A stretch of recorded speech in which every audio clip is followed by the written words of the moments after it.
Welcome to the ReaderHouse Roundtable, where authors from all walks of life come together to discuss the trials, tribulations, and triumphs of publishing their books. I'm your host, Corey Graham. Join us here every Friday night at 8 p.m. or listen anytime via podcast at Spotify, Apple Podcasts, Stitcher, TuneIn, and PodServe, to name just a few. The Author Roundtable is sponsored by ReaderHouse Online Bookstore, where the independent new authors come first. There's a new novel out in stores right now. It's written by Shayla Faulkner. It's called Dawn of Transcendence. Really happy that Shayla is sitting right here with me now at the ReaderHouse Author Roundtable. We get to chat all about this book. Shayla, thanks for being here. Welcome to the show. Thanks so much for having me. Well, it's great to have you here. I'm excited to talk about this book, Dawn of Transcendence. Can you tell me what it's all about? Well, it takes place for a girl named Brady Monroe, and pretty much is a journey for self-discovery. And she's recovering from a heartbreak, and she thinks that the stuff that's happening to her is contributing to stress and anxiety or just teenager stuff, but it's not. It's actually of supernatural nature. Mm-hmm. And she finds out that she has to discover who she is and accept who she is and her destiny ahead. Shayla, would you say then that readers of supernatural fiction would be fans of this? Yes, they're definitely be intrigued by it, and it has a lot of fantasy elements in it, and it's catered towards the young adult fantasy. That's what I wrote it for, and it's something that I myself would read if I weren't the author of it, because I think that's why I write fantasy, because I love it, because you can go to a different place, go to a journey. You don't have to be in the mundane area or life that you're living, or if it is mundane, but to me, mine is kind of. So that's why I love fantasy. So those who are enjoying fantasy can take a ride on the story. You know, that's pretty profound, Shayla. I've heard that before. Write a book that you would want to read yourself. So I think that's great. Absolutely. Write a book that, not that I'm saying this will, but hopefully it will. Confident. Write a book that you want to see on TV. That's what I did the whole time when I was writing this book. I wrote stuff out that I would, like, if you can actually see it being played physically in front of you, and you can enjoy that ride and all the elements, whether it be happiness, sadness, anger, suspense. I would think that you should write like that as you go in to see it unfold right in front of you, as if you're watching a movie. Oh, I love it. Shayla, where'd you get the idea for this? How were you inspired to write this story? The story has a lot of Greek elements in it, because I would say Greek mythology kind of influenced me. It's not based completely in Greek mythology, but it has a lot of Greek elements. This story, I just kind of came up with it on my own, to be honest. I kind of felt like, what was it like to live a life that honestly you don't know is yours or where you come from, and to always questioning your identity as a person or as a female in that matter. And then find out that the life that you're living or the life that you have lived is not truly the life that was set out for you. So that would be kind of cool to see it unfold. And I love to write the story, and I love the twists and turns that I put in the story as well. So honestly, I get that question a lot, like, what made you write the story? I was like, I don't know. I did something that me said, write a story. And this kind of just wrote a story, and the idea just kind of just plucked out of my head. Once you started getting those ideas and you sat down to write, how long did this take you from that first step clear up until you published it? The reason why I started writing is I've always been imaginative myself, because being an only child, that's kind of how I learned to entertain myself. Always had an imagination. And then one day, a friend of mine, we went to the library, and I always remember this. Went to the library, and I saw a woman there. She was advertising for her book, like a book signing. I said, "Oh, what's that there?" She was like, "Oh, no, this is my book. I wrote this." I was like, "You wrote it?" She was like, "Yeah." And she self-published, and she showed me her notebook where she writes, like, sometimes she gets ideas and she just writes it down for her next book. I said, that's pretty cool. So I would say at the time for when I started this journey, it took me about 8 years in total to actually write the book, to have it all published and everything. So it's definitely a labor of love, and definitely I took my time. I was definitely very anal about everything because I wanted it to be perfect. Though I feel like some things in life, especially when you're an artist, it's never going to be perfect. But I just really wanted everyone to enjoy the story. Took me a while, but I'm glad it's done. I know a lot of readers are going to love this book, and I encourage my listeners right now to go and check this out. The title is Dawn of Transcendence. It's written by Shayla Faulkner, and it's published by Newman Springs Publishing. You can grab it up everywhere, of course, like on Amazon and Barnes & Noble and iTunes, and also traditional brick-and-mortar stores. Shayla, thank you again for coming on the show, telling me about Dawn of Transcendence and what you got coming up. I had a nice time talking with you. Thank you so much. I had a great time, too. Joining me right now here at the ReaderHouse Author Roundtable is author J. Kenneth Berger. Ken, welcome to the show. Thank you so much for joining me tonight. I'm glad to be here. Glad for the opportunity to talk about the book.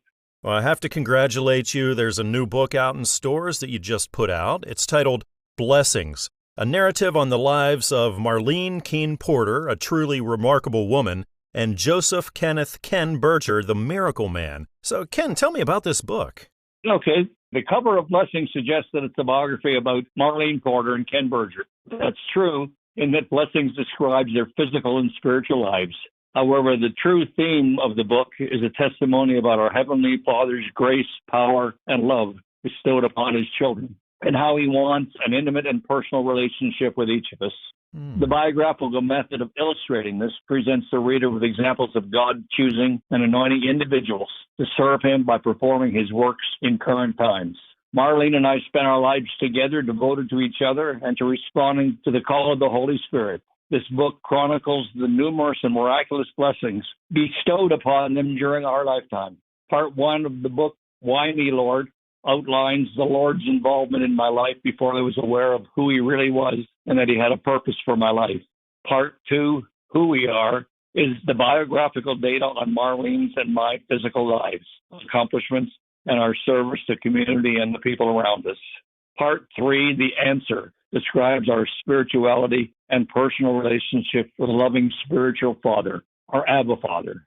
It also discusses our beliefs and teachings that most will find to be the antithesis of their mainline Christian upbringing. My purpose is not to ask the reader to change their beliefs, only that they care enough to do their own research and form their own conclusions as led by their God. Ken, what gave you the idea to sit down and write this? What was your inspiration? I had no intention of writing a book. My plan was to just merely chronicle the life of, again, a remarkable woman for our family and friends to know who she really truly was. Ken, how long did this take? I could imagine this might have taken you quite a while to put together.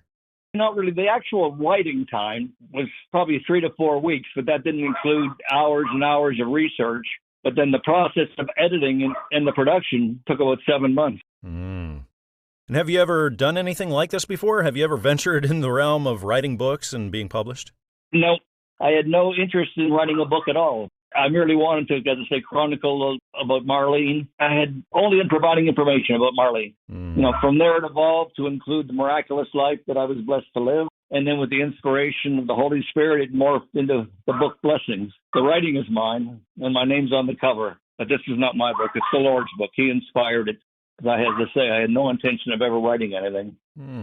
Well, being that you've done this for the first time ever, Ken, I imagine you learned an awful lot of things along the way of doing this. So do you have any advice that you could offer to other authors out there who are just starting out? I would say don't let the inexperience and discomfort inhibit your desire to share your thoughts with others.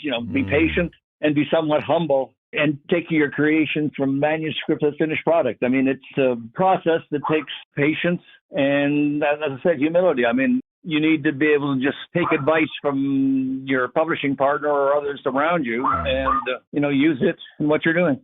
Well, there's nothing like seeing that finished product after all that time and energy you put into writing this and publishing it, Ken.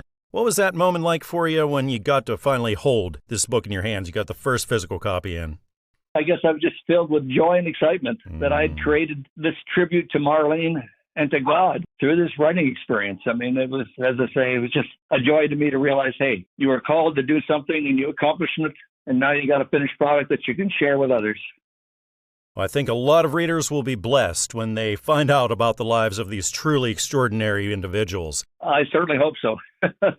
It's titled Blessings, a narrative on the lives of Marlene Keene Porter, a truly remarkable woman, and Joseph Kenneth Ken Berger, the Miracle Man. I just want to go ahead and add something. I've set up a foundation in the name of Marlene K. Porter, and all the proceeds from the royalties will be going into that foundation to go to the charities that Marlene and I supported when she was around. Oh, how wonderful. This is written by J. Kenneth Berger, published by Covenant Books, and you can find it everywhere, like on Amazon and at Barnes & Noble, on iTunes, and also at traditional brick-and-mortar stores. Well, Ken, I really appreciate you coming on the show with me here tonight and telling me all about this book. I hope we get to talk again soon. I appreciate the chance to share with you, and I'd look forward to it. The book we're going to talk about here right now says it's time to plant something beautiful. It's called Tiny Seeds, Sowing the Seeds for the Growth of Health, Wealth, and Happiness.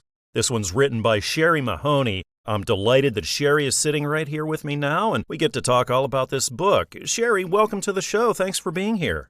Thanks for having me here. Can you tell me what readers can expect when they open up Tiny Seeds? Sure. So Tiny Seeds is something I've worked on for a long time, and it was a large collection of stories and life events that I collected through my own life as well as the clients that I had helped over the years. And I always felt that at some point it would be something that I would sit down and put into a book, and that's how Tiny Seeds came about. There were clients that had come to me year after year, and everyone comes in with seeds of ideas of their own, how to buy a house, how to go about having kids and deal with college. And eventually we get to phases in their lives where they're talking about selling that house and kids are grown and funding education accounts for college for grandkids and things like that. So all these people that had come in with seeds of their ideas, we worked on how to grow those into the lives that they want. And along the way, I planted some of my own seeds. Things like, have you thought about something like exiting? What's your exit strategy for your business? The time's passing, you're getting up there, and what do we have for a plan in place? So they came in with their own seeds. I planted some of my seeds. And we put together plans on how to grow those seeds into the life that they wanted. Sherri, was this something that took you a long time to write and get published? So in terms of writing it, it probably took about 6 months once I was committed to actually putting it to paper. The ideas and the notes had taken me probably 10 years of just kind of jotting down things that I thought were pretty interesting and situations that I felt compelled to share because there were so many things. And so we think that whatever they're experiencing, they're in it on their own. And what they don't realize is that there's a whole lot of other people out there with the exact same situation. Clients that come in and say, I've got this horrible situation. I haven't filed taxes for 5 or 10 years. What they don't realize is that there's a whole lot of other people out there in the same situation. And some of them are probably family members or neighbors, but there's a lot of things that we don't talk about. And for me, it was always about making people feel like they weren't alone in whatever they were experiencing. And a lot of times by sharing stories of other people who had kind of the same dreams or ideas, it helped them feel that they could also have those things that they wanted in their lives.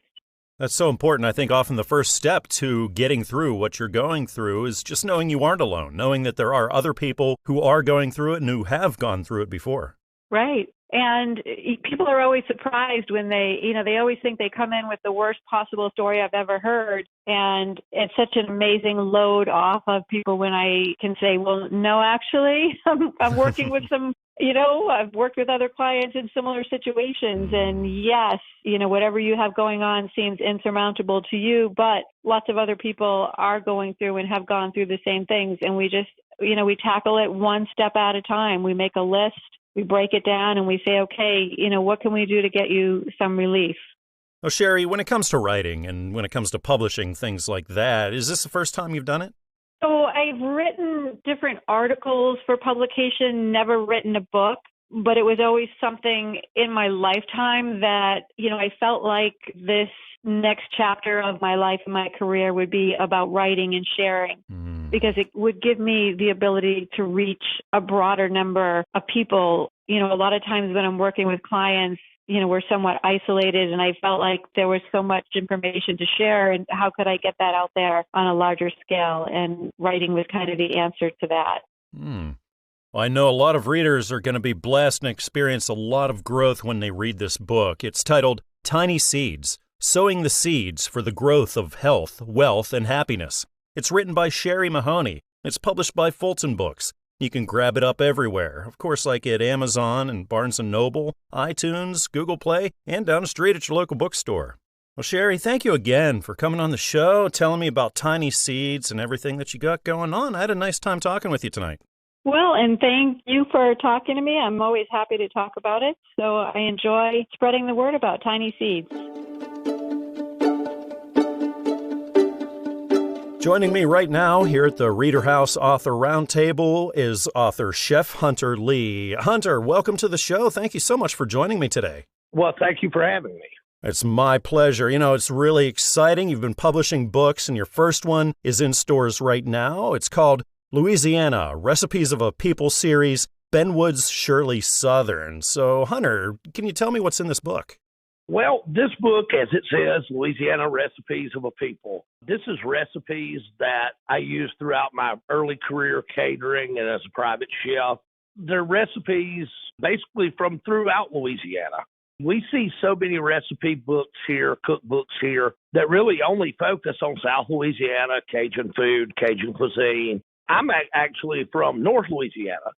Most of my career was spent in South Louisiana, but I'm back in North Louisiana, and I wanted a book that represented not only me and my family recipes, but also represented the state as a whole, not just your Cajun and Creole, which, don't get me wrong, are wonderful. But when you get in North Louisiana, a lot of people from a lot of other states don't realize it's very different. It's more of an old-fashioned Southern cooking. Of course, it blends. They kind of meld together with the Cajun and the Creole, but it's a lot more Southern up here. So I tried to encompass all of that. And with this book, we've got side dishes, family recipes. It doesn't have a lot of like your cocktail party stuff and all that. I more or less saved that for the second book. This is your family style recipes and your old traditional Southern and Louisiana recipes.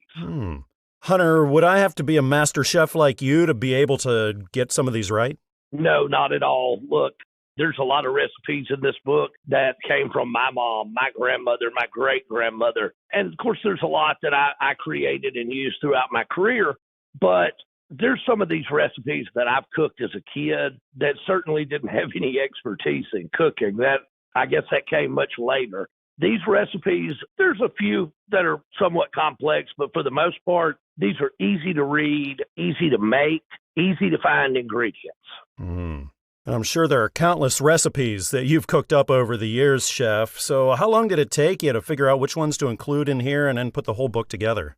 Well, we started out, and I had a plan of this being a 3-cookbook series. And I kind of looked at it that way, that I pulled a lot of my recipes as I was making this first cookbook that I didn't use in it. I used in the second one, and some I even held to the third. I tried to do the more traditional recipes, ages-old Louisiana-style, Southern-style recipes in this one. We can talk about later. I saved most of like the cocktail party appetizers, things like that, sauces, dips. I saved a lot of that for the second cookbook. This is really your Southern guide to cooking, so to speak. This is your family-style recipes and all in this first book. Hunter, have you ever done anything like this before when it comes to writing a book or doing the whole publishing thing?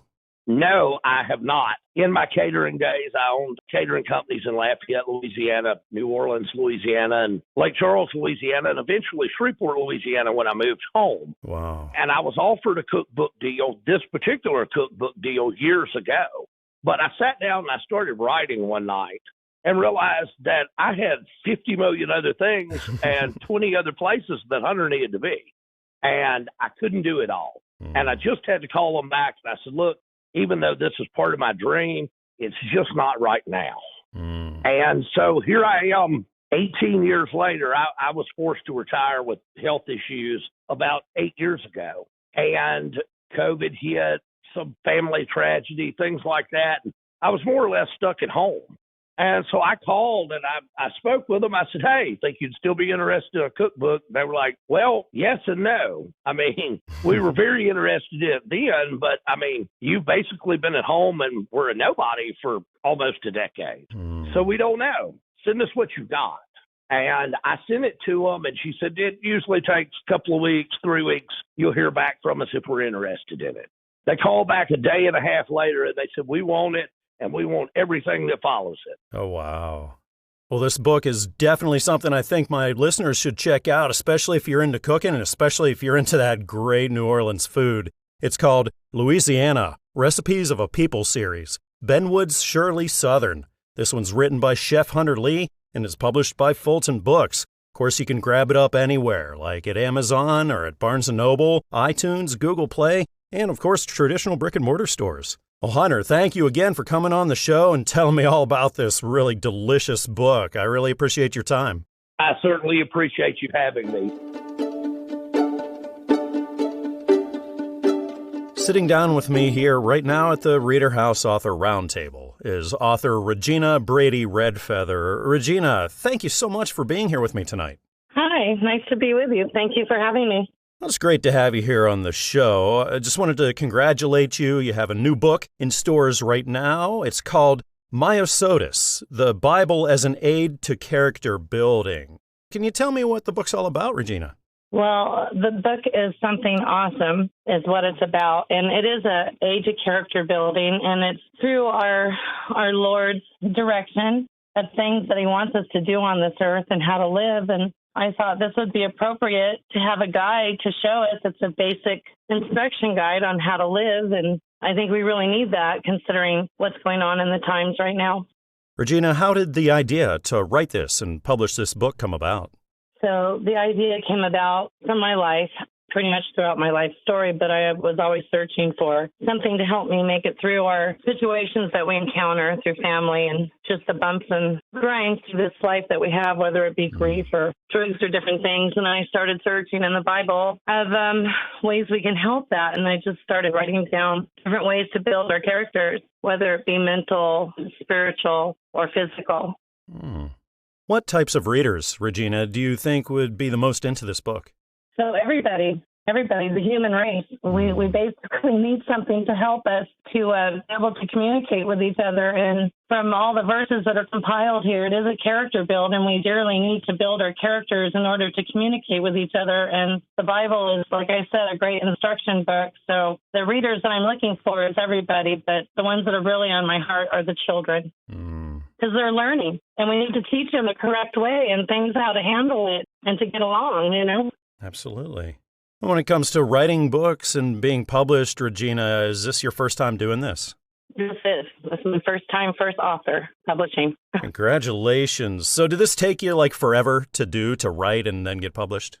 Well, it took 30 years, and it's taken 2 years to type it out and get it all ready for the publishing company, which is Christian Estates Publishing, and they're my publishing company. So it took 2 years, and it came out right after COVID, and it was being written during COVID. So it means a lot to me to share with people because they need hope, and they need to be able to know where to go to get that hope and help. So Myosotis, it's a Greek word, and it means forget-me-not, and we shouldn't forget our Lord because he's not forgetting us. So he's giving us more inspiration to keep going. So Myosotis is a good book to pick up and read. You put so much into this book, Regina, so I can imagine, that moment you got the first physical copy of it in, you got to hold this thing, look at it, that you've been working on so long. What was that moment like for you? It's finally here. But before all that, I was thinking it's going to come in God's time, and it came in God's time, and that was my faith, and I stuck to it, and it made it through, and here it is, and it's here for the world to read, and I'm very awestruck by it because I know God's going to do awesome things with this book. Have you thought about maybe writing and publishing more after this? I truly have. My next book is about the Bradys, and it's about my great-great-grandfather, Sheriff William Brady. He was shot by Billy the Kid, so it's about the Lincoln County Wars, and there's a lot of history there, and it also goes into my grandfather that raised me, which was Chief Redfeather from Knott's Berry Farm. So it's my life with him and my history with him and our family. So that's the next book. Wow, sounds fantastic. Now, I'm sure that you learned a lot along the way of publishing your first book, Regina. So what advice now could you offer to those aspiring authors listening right now? Just keep writing your little storyboards and your lines and keeping them all tucked away. And pretty soon, you sit down and you're ready and you get a hold of a publishing company unless you can do it yourself. But like I said, I went through Christian Faith Publishing and they're outstanding, by the way. I think a lot of readers are going to be thankful for this book and find a lot of hope in it. It's titled Myosotis, The Bible as an Aid to Character Building. It's written by Regina Brady Redfeather. It's published by Christian Faith Publishing. You can find it everywhere, of course, like on Amazon, at Barnes & Noble, iTunes, and traditional brick-and-mortar stores. Regina, thank you again for joining me here and telling me all about your story and about this wonderful book. I had a great time talking with you. Thank you so much. Angels all around. A new book just hit stores by author Rick L. Johnson titled There is a Doorway. I'm really happy that the author, Rick, is right here with me now, and we're going to talk all about it. Rick, welcome to the show. Thank you so much for being here. Hi, Corey. Thank you for having me. Can you tell me what you've written about in There is a Doorway? Well, let's see. It's a book on Revelation that I was in pursuit of for 50 years of my life, trying to make continuity and understanding of the Bible and the Scriptures. And it seemed the harder I was trying, the more I was chasing my tail, until I hit a certain stretch where I decided to really roll my sleeves up and just go in and stop waiting for somebody to show me. And I got into where the Holy Spirit got a hold of me and started revealing the truths like they never were before. And the book just came alive to a point where the zeal it generated, I couldn't contain it. So I had to write the journey in the book. What sorts of readers were you writing for here, Rick? Basically, I'm looking for new Christian believers, just Christian curious people that are looking for some serious answers to some serious questions, because we do certainly live in serious times. And there was some enlightenment that was revealed that I think would be most helpful to many people. Rick, what was the spark that had made you to decide to sit down and write this book? I basically, once the truths and started lining up and stacking up, and I realized there was a certain continuity that had been eluding me completely before, to where I only knew enough really to just be dangerous to myself and chase my tail as far as the Scriptures go. But it got to the point where constant and daily bathing for 2.5 to 3 years and studying, it just started revealing knowledge and things that had been a mystery for a long time. And I got into the writings of Paul, from Romans to Philemon, and the book just came alive. When it comes to writing and publishing, is this your first time in that arena? This certainly is. I had entertained doing it for many years and about 3 or 4 other attempts, but this was the one that really moved me to go on.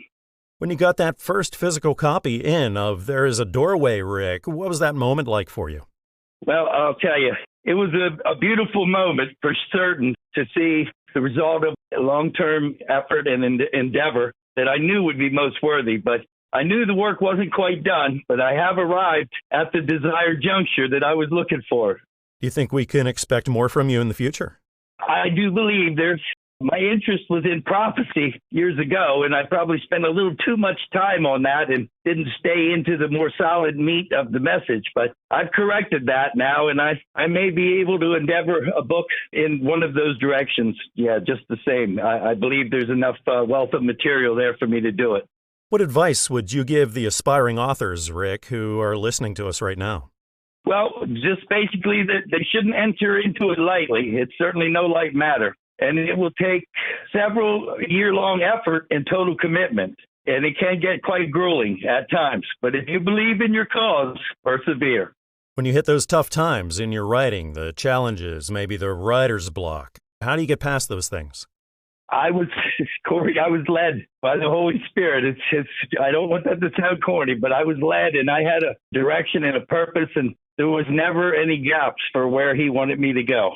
For you, Rick, what's the most rewarding aspect of now being a published author? Being able to have an opportunity to share and spotlight the truth of God's words about the grace of Jesus Christ. Obviously, your relationship with the Lord is what inspires and motivates you in your life, Rick, but do you have people who also inspire and motivate you as well? Oh, certainly. My daughter is very active in the church, Calvary Baptist here in Delaware, and we do a lot of fellowshipping and study together, and I go and join in on some of their events that they have. I have become ordained as of this year and am looking to launch the ministry, the Ricardo da Vinci Grace Ministry, off of any proceeds that this book might generate.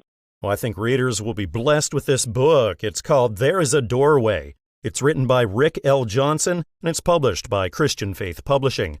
You can get it anywhere, like at Amazon or Barnes & Noble, iTunes, and traditional brick-and-mortar stores. Rick, thank you again for joining me here at the show and telling me all about There's a Doorway. I had a really nice time chatting. Hope we can do it again sometime. Thank you so much, Corey. I hope we do too. I look forward to it. God bless. Joining me now here at the ReaderHouse Author Roundtable is author Doris Rudd-Witcher. Doris, thank you so much for joining me here at the show tonight.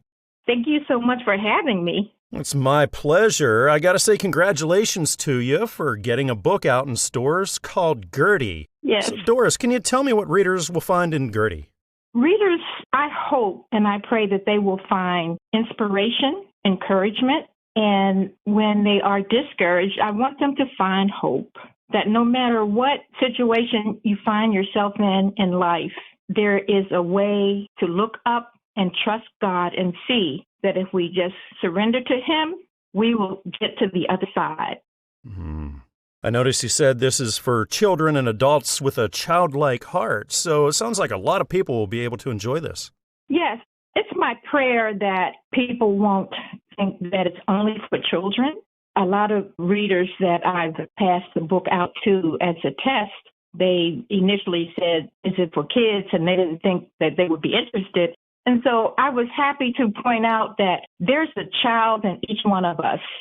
And the things that a child goes through and understands or misunderstands, if they go through life not finding hope and not finding answers, they can grow up to be a lost adult. And, you know, some of us are still lost. Some of us adults are lost because we never faced that child that was in us. So I wanted to design the reading to be easy enough for a child to understand, but also for the adult to understand that with a childlike heart, you can be helped, you can feel loved, and you can find hope. Doris, what was the inspiration for this book? What gave you the idea to sit down and start writing it and then publish it? Well, the inspiration came from just being curious about what type of flag would symbolize the District of Columbia, which is an estate. And so then I moved from the flag to try to find out what was the state bird for the District of Columbia. And I said, well, District of Columbia is not a state, so they wouldn't have a state bird. But as I continued to research, I found out that there is an official bird for the District of Columbia called the wood thrush. And when I started reading about the wood thrush, I learned that the wood thrush sings its deepest and most melodious song during the night, in the darkest of the night. And when I started thinking about the dark times in my life, I began to relate to Gertie, to the wood thrush, rather.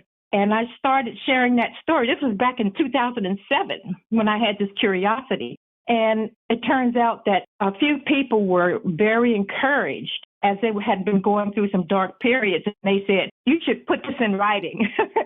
So that's how it started. They said about 2007. Did it take you all that time to write it, then put it through that publishing process? No, I actually, well, yes. In 2007, I put it in writing and I read it to a book club, so to speak, at one of the community colleges. But when I started out, I used an eagle for the story, for the bird. And then, it came to me, eagles don't sing. Then I changed it to the wood thrush, which is a bird. And over the years, I kept just modifying the story, making it a little more refined, so to speak. And during the COVID-19 pandemic, in 2020, when we started isolating from the general public, so to speak, I pulled the story out again and I said, I might as well make good use of this time. And I said, I've always dreamed of being a publisher. Why not start here? So 2020 is when I started the publishing process. Well, this book truly has a beautiful message, and I encourage my listeners to check it out. It's titled Gertie. It's written by Doris Rudwitcher and is published by Covenant Books. You can find it anywhere, like at Amazon or Barnes & Noble or iTunes, and also at your local bookshops. Well, Doris, I really had a great time talking with you here tonight. Thank you so much for telling me about this book and about your work. I hope we can talk again soon. It would be my absolute pleasure, and thank you so much again for having me. The Longest Half Inch, a new look at the relevance of our life's journey. That's the new book written by Russ Seel, and it just hit stores. Russ is sitting with me now here at the ReaderHouse Author Roundtable, and we get to talk all about it. Russ, welcome to the show. Thank you for joining me. Thank you. It's a pleasure to be here. It's a pleasure to be speaking with you. Russ, can you tell me all about The Longest Half Inch? It's a spiritual look at our life journey, and it takes us pretty much, from where we're at now until the point where we cross over into eternal life in God's presence. Russ, what kind of readers do you think would get the most out of it? I think anybody that's an adult, probably anyone that has a spiritual inclination to them, I think they would appreciate the look at it. And can you tell me what lit the spark for you to write this? What was your inspiration? I'm in my mid-80s right now, so I've been through a bit of life. And as I was going through, I'd make notes, and I kept the notes. And then about a year ago, I decided to gather all those notes together and make them into a book. And that was it. Have you ever done anything like this before when it comes to putting a book together or being published? Nope, this is my first-time adventure. Russ, congratulations. So many people say, someday I'm going to write a book, and then they never do. You did it, so that's a huge thing. It's a lot of work, big time investment. Congratulations, and kudos to you. Well, it's fun. It's been an experience, that's for sure. I'm sure you learned an awful lot, Russ. Do you have any advice now? A lot of people listening are authors just starting out. They're early in their journey. What did you learn that maybe you could offer as valuable to them? Well, I think it's all about your relationship with God as you go through life. When you reach the end of life and you cross over into His presence, then He's going to be there to welcome you home. So it's an exciting journey. Enjoy it as you go, learn as you go, and look forward to what you have coming up. Now, you said this took you about a year to work on before it hit shelves. So what was that moment like, Russ, whenever you finally got to hold the first physical copy in after you've been working on it, probably on the computer all that time, and now you get to hold this thing that you created? What was that like? Well, it was a surprise. I never saw my name in print before. It was kind of exciting, and I've enjoyed it ever since, and it's been kind of a new journey in this point in my life. So for you, now that you are published, you're a published author now, Russ. What's the most rewarding thing to you about that? Probably mostly, like I said earlier, surprise. I never expected to be an author. My life journey has been more in the accounting side, and we owned a company that wrote software for the clinical systems and the financial systems for nursing home industry for 30 years. So this is an entire different look at what I've been doing. And it's hard to do something like this alone, Russ. Did you have people who knew you were taking this on and they could be there to maybe encourage and motivate you along the way? Nope. Just did it on my own. My wife was with me, and she's always been a great support in everything that I've done. So that's where my encouragement came from. And her name's Hope, so that gives you a lot of hope. That's perfect. And a lot of us writers, sometimes we get writer's block. You sit down to write and just, you can't get the words out. You can't get the ideas flowing. Do you battle things like that, Russ, when you write? No, not really. It just all kind of flowed together. So I guess I missed that part of the writer's block. It just came to me, and I credit it all to God. He's the one that prodded me to do it, and I think it's His message as much as mine. And when you were writing, did you have a sort of a routine for it? Did you maybe get up early in the morning and write a little bit, or maybe stay up late at night? Or did you find yourself writing whenever the time and maybe the ideas were coming to you? I think probably most of it was in the evening. At my age, you don't get up that early. But the notes that I made over the course of my lifetime, those happened as whatever the occasion occurred. Well, that's fantastic. I think a lot of readers are going to be blessed by this book. It's titled The Longest Half Inch, a new look at the relevance of our life's journey. This is written by Russ Seel and it's published by Covenant Books. You can find it everywhere, of course, like on Amazon or Barnes & Noble or iTunes, and also traditional brick-and-mortar stores. Russ, it was great having you on the show tonight. I appreciate your being here. It was great learning about The Longest Half Inch and about your life. I enjoyed our time. Okay, well, thank you so much for the opportunity. Being a first-time manager or a leader in an organization can be complex and mind-boggling, to say the least. But Dr. Terry Carter's new book aims to help this. It's titled How to Succeed as a First-Time Manager. And I'm really happy that Dr. Carter is right here with me now, and we get to talk all about the book. Dr. Carter, thank you so much for joining me. My pleasure. Can you tell me what you've written about and how to succeed as a first-time manager? So I wrote this book to help first-time managers because I was one of those managers. When I got promoted, I did not know what to do. One day I was a manager and the other day I was a staff nurse. So to navigate the waters, I made a lot of mistakes. And so I wrote the book so that I help my other managers so that they don't they save themselves time and just to succeed instead of having to navigate the waters that I did. Do you think this is the kind of book that would help managers in the business world only, or would they help in other types of organizations as well? Yes, mainly, well, I work in healthcare and I was mainly in healthcare, but the book is helpful for anybody who has one or two people who are reporting to them. So any industry, because it's somebody transitioning from their technical skill or technical expertise to get into the manager role. When it comes to writing and publishing, have you ever done anything like that before? No, I have never done. This is my first book published, and first I started off as an ebook. Then I saw, I was passing it out to the managers that I was mentoring, and then I saw, it could be a book, and so it turned out to be a book, and it has helped a lot of people because I lied through my own eyes when I was a first-time manager, which I grew. But the book is mainly for first-time managers within their first 3 years. It mainly focuses on how to manage the manager self and how to manage the business of management. Now, this is definitely a book a lot of people are going to need. Did this take you a long time to write and then put through the publishing process? Yes, it took me about writing in bits and pieces, and then it took me about a year or two to complete it. And when you got that first copy in finally after all that time and hard work, Dr. Carter, what was that moment like for you when you finally got to hold it in your hands?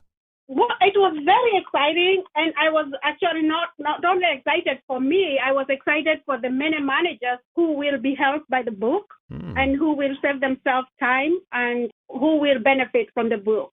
What are the chances you'll be writing more and publishing more in the future? Well, I'm writing my second book. It's still going to be focused on the first-time managers because, there are a lot of books about management and leadership.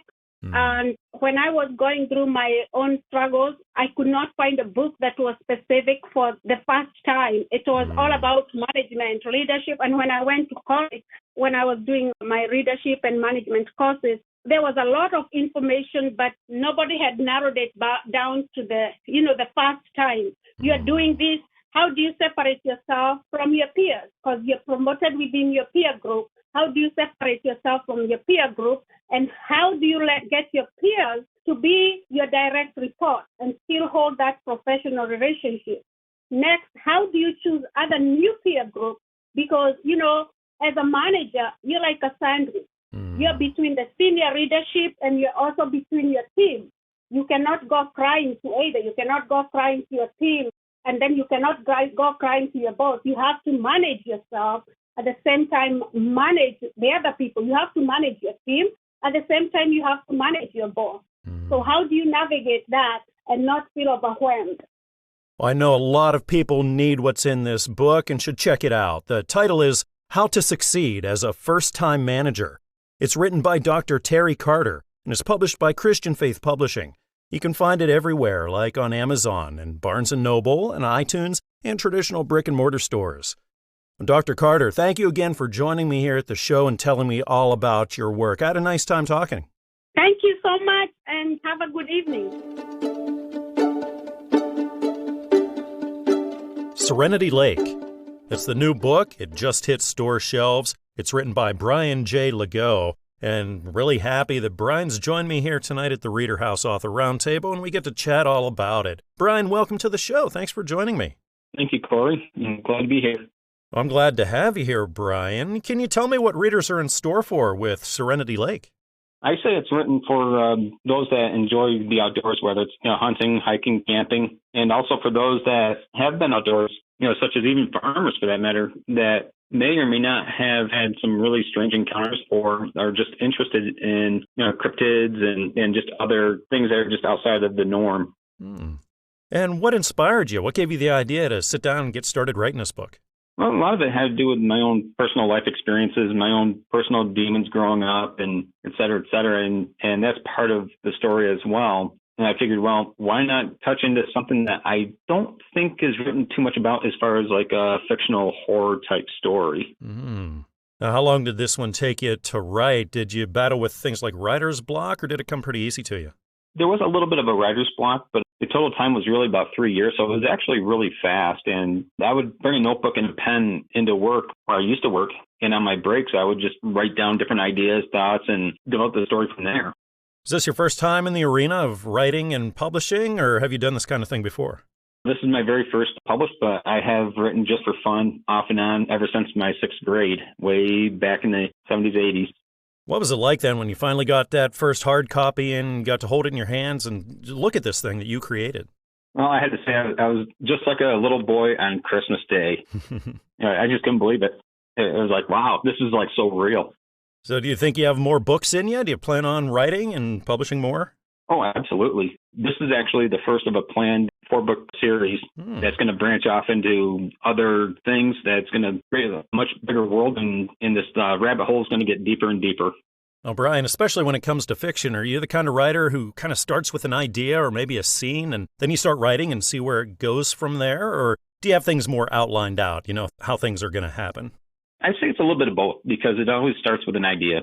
And sometimes even things like if I remember a nightmare, I'll jot that down to the best of my recollection as to what I can remember from it. And I draw inspiration from that as far as like a scene. But I also think about an overall concept. Where do I want to go ultimately? Where do I want to take the readers on this particular journey? Do I just want to create, just a story, or do I want to create something bigger? And I decided I wanted to create something bigger. So I have future installments outlined as to what my goals are for each one. A lot of people listening right now are novice authors, aspiring authors. They maybe haven't written their first book yet, but they're looking to do that. And Brian, do you have any advice, any encouragement that you could offer them? Oh, absolutely. I say do it. Follow your heart. Whatever you do, don't give up.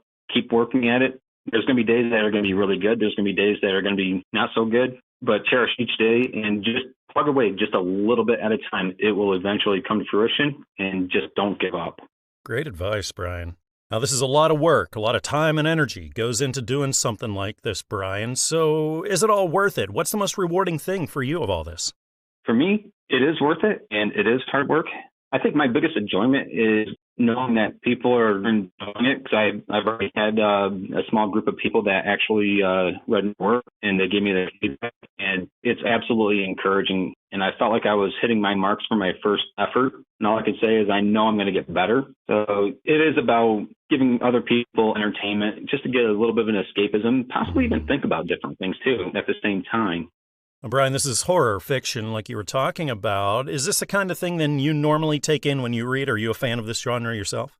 I used to read a lot of horror back when I was in junior high, but now I'm more into documentaries and esoteric type topics, as well as current event type topics. That's why I don't really read a lot of horror, and I haven't for probably close to 10 to 15 years.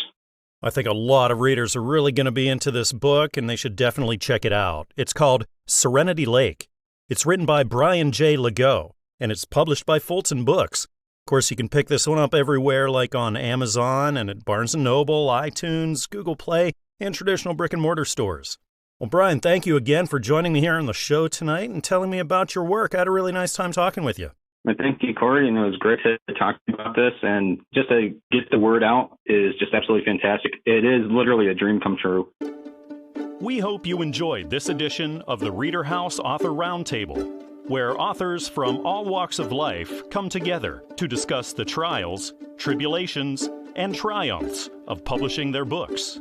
We hope to see you back here every Friday night at 8 p.m. or listen anytime via podcast at Spotify, Apple Podcasts, Stitcher, TuneIn, and PodServe, to name just a few.